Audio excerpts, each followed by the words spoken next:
Oh my god. I can't even. Oh my god. She's beautiful. Frankly. I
Alright, what is going on, everybody? Welcome to tonight's Chair League match between Christian Lee Mingle and LiT eSports.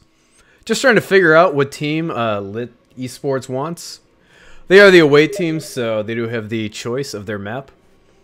This is a Division 1 match, so two very good teams. Very much looking forward to tonight's match. And the map will be Towers of Doom, so I'm going to go ahead and get the draft all going here, and then we'll be all set to begin.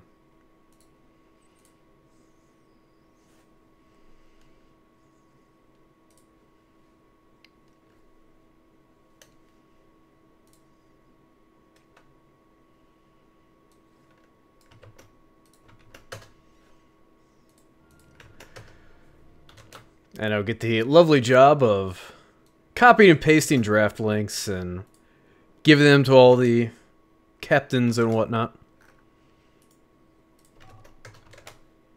Alright, so just one more link to give out and we should be all set. Oh, you know, I actually need to make the lobby too. Only got the map selection just moments ago, so do not have this lobby totally made yet.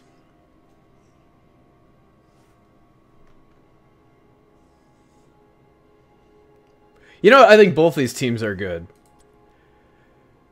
You know, that is one of the things about Chair League. You know, kind of in the beginning, you know, matches can be a little bit wacky, but once teams have gotten the chance to play and kind of establish an MMR, yeah, I think the matches end up being pretty good as the season goes on.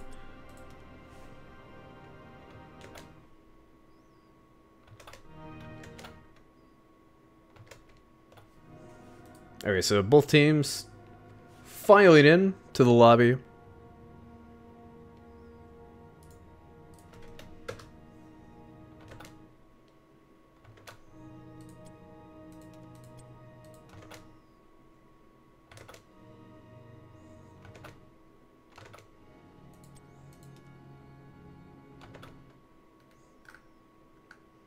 Okay, and should be good to go here pretty soon.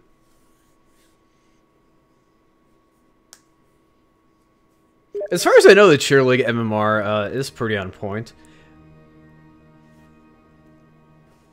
I mean, obviously there's still little bits of wackiness. You know, teams probably not being in the right division.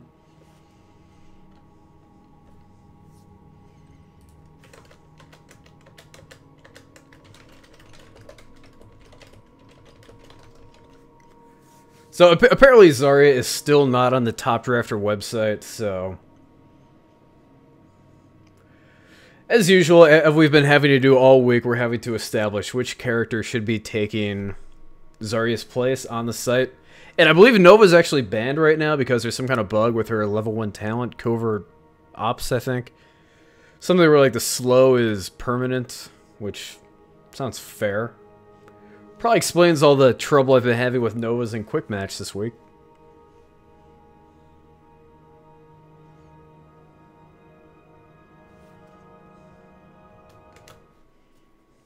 So just waiting on both teams to fully file into the lobby.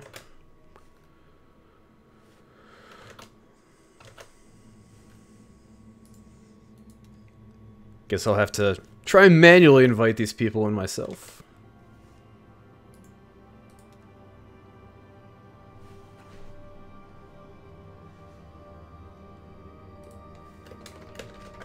Okay, so it actually will be Murky taking Nova's place. I guess Nova is actually removed from selection on Top Drafter because she is banned.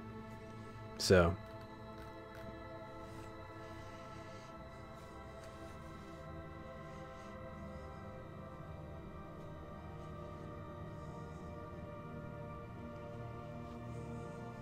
And yeah, I mean, there are definitely some one-sided Chair League matches. I mean, I've casted a few of them this week, but I think by the time you get towards the end of the season, you know, around the playoffs, you don't see as many of those. I think it's definitely something that happens more in the beginning of the season, but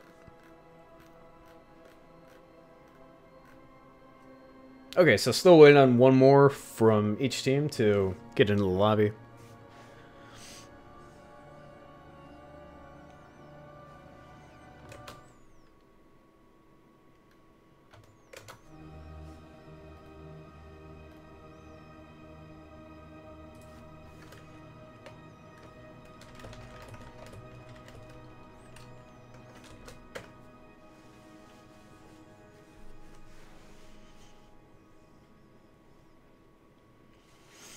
I do enjoy the name Christian Lee Mingle. That is good. I also would have accepted Single and Ready to Lee Mingle as a team name.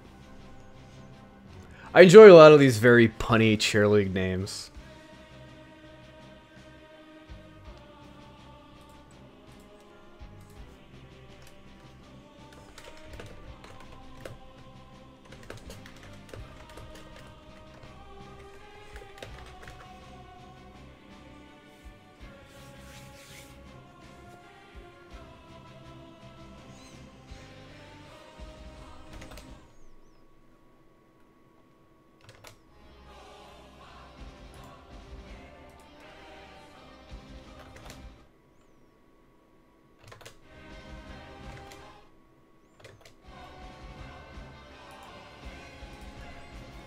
I wonder if these guys know they can invite their own team members to the lobby.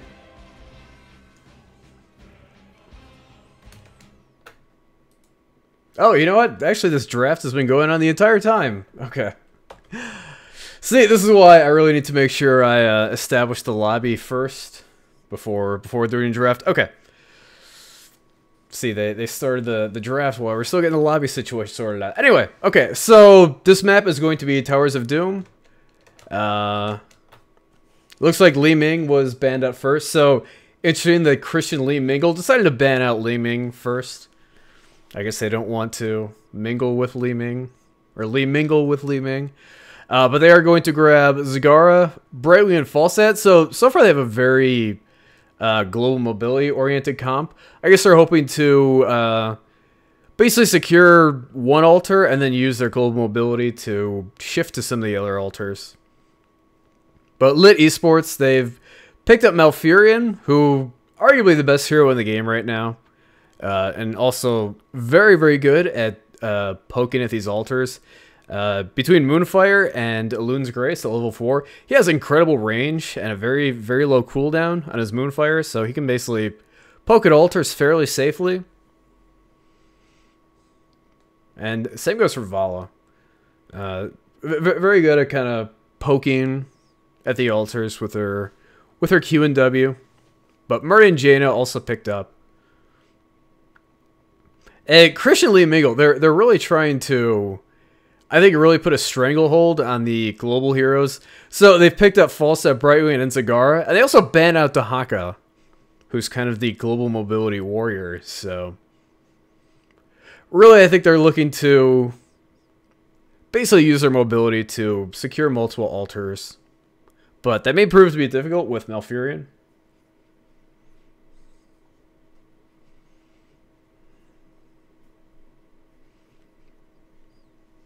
So, LiT eSports are probably going to be looking to pick up a bruiser. Just kidding, they're going to pick up the Lost Vikings. So, they really are answering the global mobility of Christian Lee Mingle in spades. A little bit brave to pick the Vikings, considering that Christian Lee Mingle, they do have Falstad and Brightwing, who are very good at killing the Vikings. Falstad can basically just show up into a lane where there's a Viking, fly in behind them, or just slightly in front of them, use his Q, pick them off.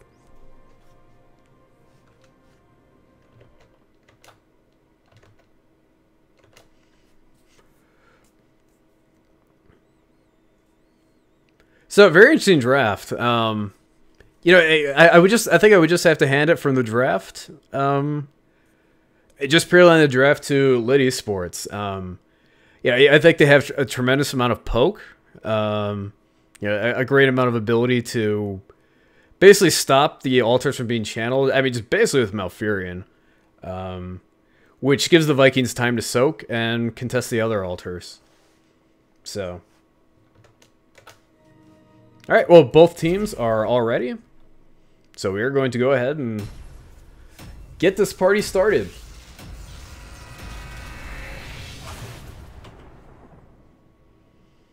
Alright, so on the side of Christian Lee Mingle, it is going to be Bleep Blorp on Johanna, Fresic B on Brightwing, Glover on Thrall, Subway Slayer on Falstad, and Saru Tahako on Zagara. And on LiT eSports, it is going to be Akuma on Muradin, Roses in Hell on Malfurion, Unknown Soul on the Lost Vikings, Aerolivia on Vala, and J-Wax on Jaina.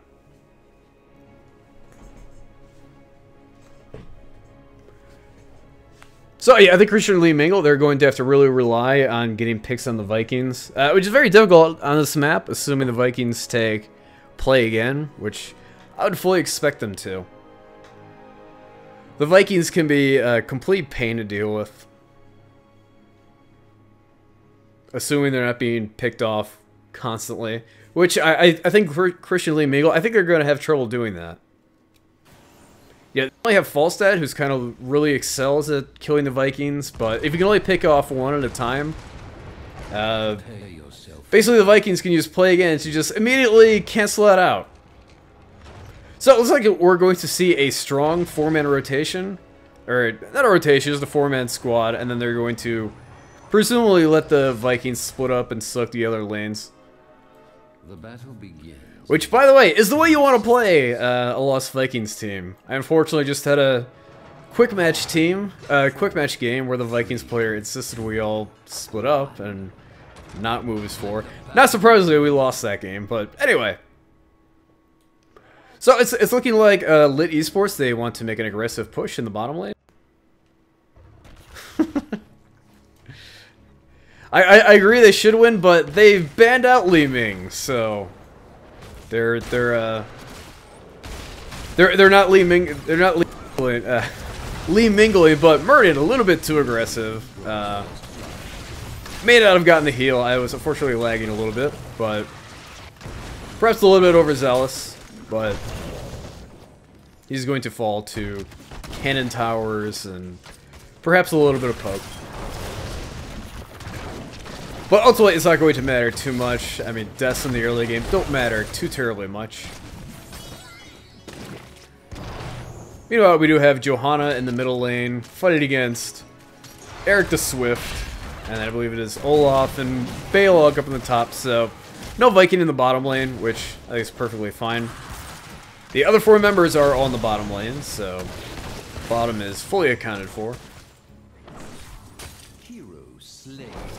So Olaf is going to get picked off in the top lane, but it's not going to matter too much. Balog is still up there to soak. So no cause for concern. However, there is cause for concern for Johanna, who is just going to eat that entire blizzard. Be blown up.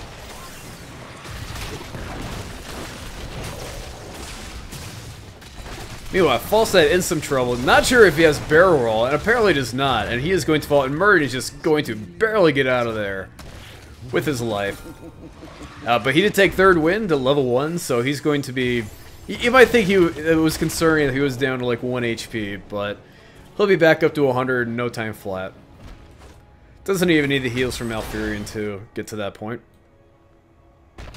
See, look at the power of 3rd wind. He's just already back to 100, just seconds after being chunked all the way down to 100.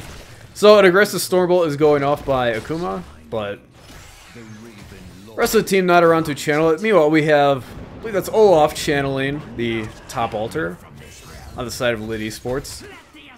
So Muradin and Eric going to do their best to harass this bottom altar. Meanwhile, it looks like this top altar definitely largely contested. Now it actually looks like it's going to go over to LiT eSports. Johanna and Falstad just really being outnumbered here. Meanwhile, Muradin and Eric doing a great job of stalling this one out down here, which is already giving LiT eSports a very big advantage. Not only do they have the 2 altars, but thanks to the soaking of the Vikings, already a giant level lead, already a level and a half, and we're 3 minutes into this game. So already seeing the power of the Vikings in full effect. Olaf is going to run away, along with his little large mustache Viking friend Balog. So they're going to be fine, they're going to survive up in that top lane.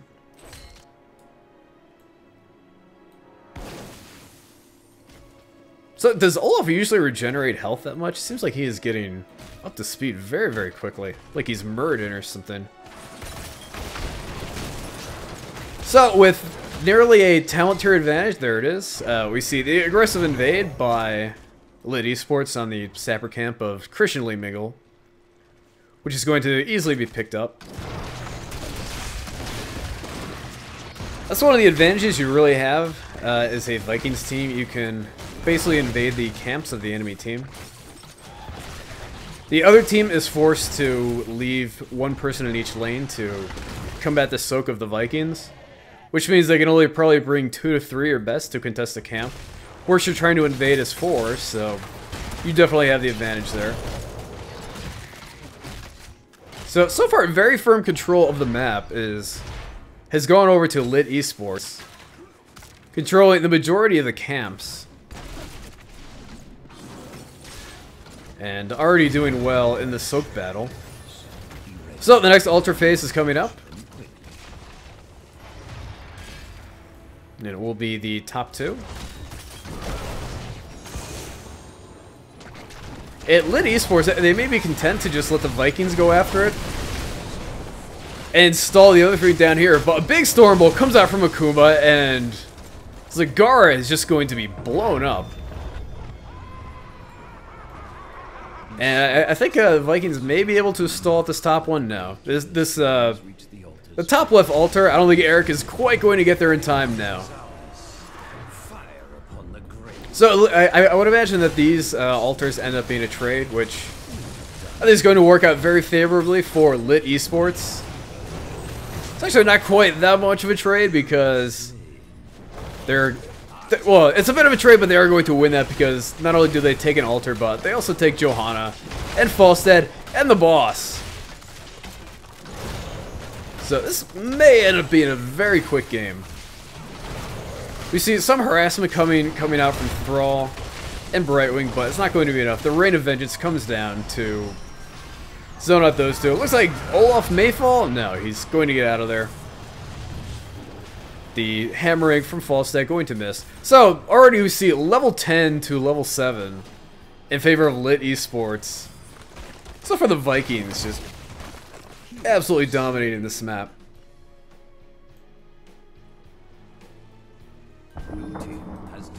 This is definitely one of the stronger maps for the Vikings, and I think you can see why.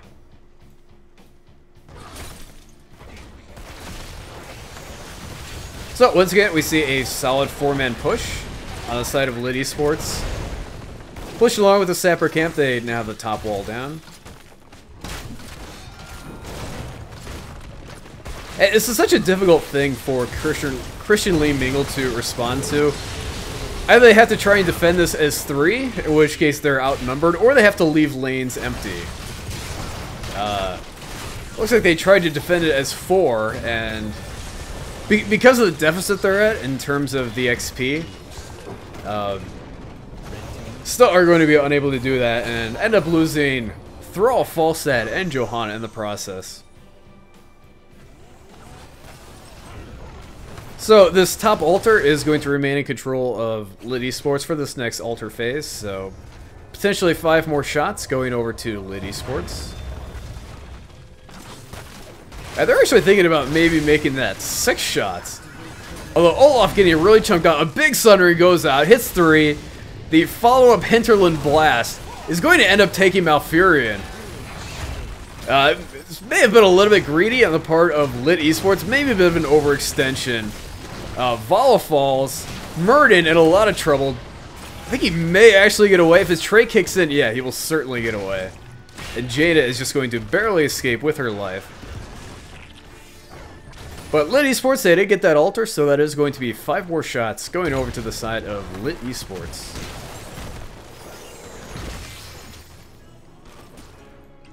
And meanwhile, the Vikings continue to do Viking things. We have Eric in the bottom lane, and actually no Viking in the top lane, but we do have Baylog. He's kind of hanging out in the middle lane. Getting that soak. And meanwhile, we do see, as typical after an altar phase, camps being picked up. It's like LiT eSports thinking about invading the enemy camp. We actually saw Zagara fall somewhere. The text said Vala, but this game is still buggy. unfortunately.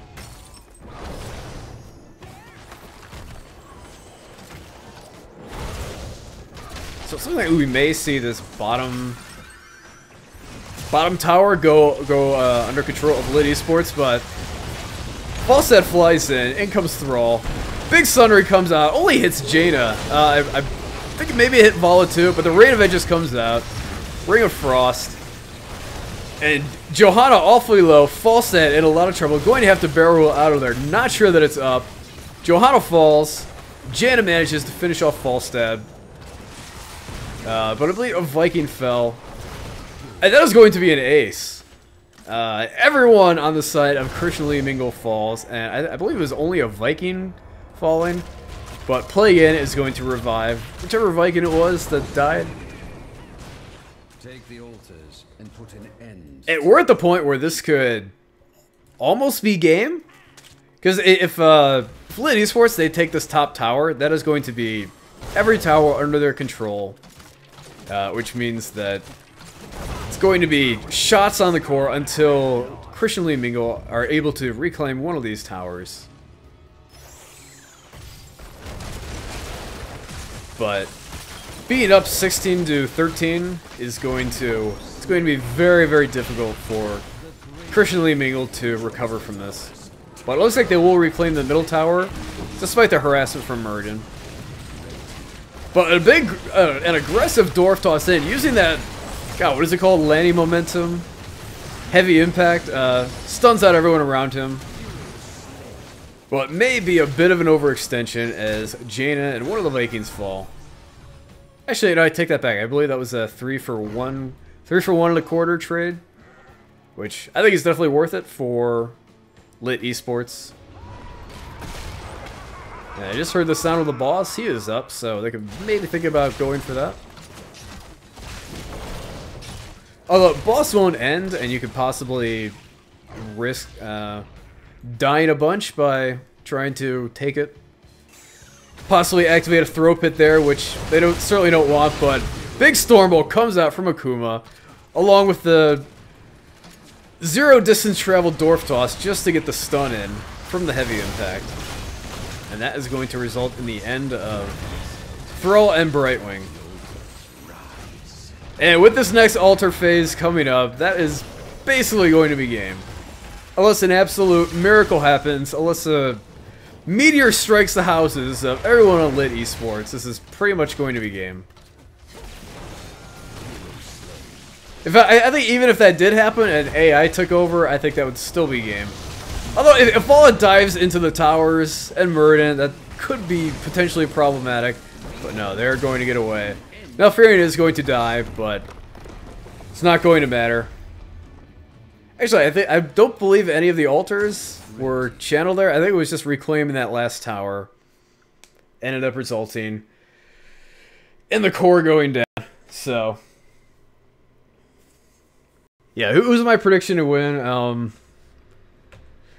Never bet against the Vikings. If it's a Vikings map, I mean, the Vikings are pretty much unbeatable. Especially if they're drafted that late, when the other team doesn't have sufficient counters to them. Like, the Vikings are very, very difficult to deal with. Yeah, strangely enough, I mean, that map wasn't on this, but I see a lot of people try and play the Vikings on Warhead Junction, and I mean, this is purely anecdotal. I don't really have any research or evidence to back it up, but just in my own personal experience, I've never seen the Vikings do well there. I think I've probably seen them pick there maybe 10, 12 times, and like, I've maybe seen them win once, maybe twice, but I'm sure I could look at hot logs and see if they actually have an insanely good winning percentage there, which I'm sure they do. But just in my own personal experience, I don't know, that map doesn't seem to work out so well with the Vikings. But Towers of Doom, that is a different story. Congratulations to LiT eSports. They take that game rather handily. Yeah, they picked the Vikings. I thought they executed yeah, I mean, the way they played was pretty much textbook. The way you play with the Vikings, you really heavily pressure one lane with your 4-man squad. Yeah, you make it very difficult for the other team to respond to you. You establish control of the map. You get a lead, get some picks, and kind of snowball your way to victory. So, congratulations to, once again, to LiT eSports. They will move up in the standings here in Division 1.